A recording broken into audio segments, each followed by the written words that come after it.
Right, real quick test for you. I'll show you what you need to do, then I'll tell you why you can't do it. So right thumb up, left forefinger out. Now swap. And swap. And swap. And swap. And swap. And swap. And swap. You're probably sitting there going like this. Why are you doing this to us, Beanie? And you'll notice even I didn't get it 100% right. Now the reason why you struggle with that is because it comes from video. You need to go on YouTube and Google Chris Voss, FBI negotiator. Watch one of his videos. There's a couple up there, but either one or any of them, he tells some fantastic stories in there, and he actually uses that example, and he uses it in the context of stopping people from trying to get a yes out of someone and getting a no instead. But we're not going into that today. What we want to get into is why that is so hard to do, and why it's the thing, really the reason that's holding me back from doing what I'm doing now, which is video.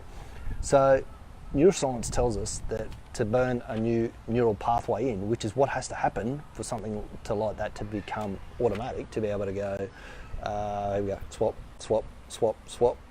I've done that over 63 to 65 times, because at that point, 63 to 65 times, the pathway gets burned into your brain and your brain can actually do it. You think about it, there's nothing overly technical about that. I'm a boilermaker by trade, so you don't have to be exceptionally smart to figure out how to do it. Anyone can do it. But it's awkward to start with. And if you don't believe me, go to Facebook, buy, swap, sell at the end of this video. Have a look in there, see how many guitars there are for sale. See how many surfboards, skateboards, all those sorts of things that take, again, trying to learn any of those new things takes quite a long time, 63 to 65 times. And people just never ever get past that. Most people will do that for a couple of times, try that 2 or 3, 4, 5, 6, 7, 8, 9, 10 times today. And they'll curse at me at the same time. And they'll never ever get past that 63 to 65 times to be able to make it, burn that pathway in so that they can become competent at it. So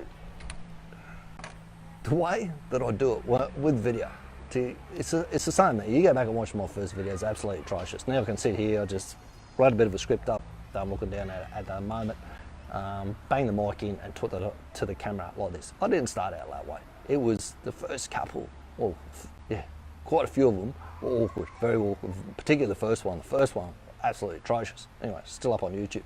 But the way that I get people past that and get them to actually get those 63 repetitions in so that they can start getting to a competent level, start becoming comfortable doing it, is you can use a thing called the 20-second rule, where you make the habit that you want to do. So if it's talking to your camera, you make it 20 seconds easier to do.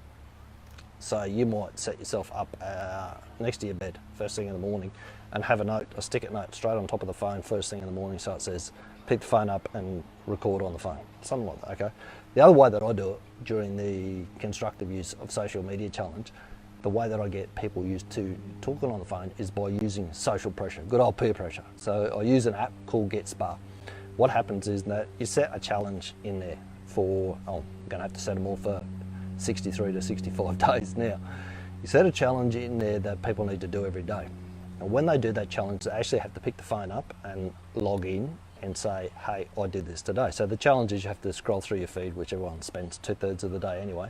Scroll through your feed, find something that grabs your attention, then you make a quick 30-second video. Well, it doesn't have to be 30 seconds. You literally just got to say, this caught my attention, this is the post that I'm talking about, and I've done my thing for today. That's it. As long as you log in and I know that you're talking about a post, you can tell me a specific post that caught your attention, why it caught your attention. So literally do it in 10 to 15 seconds.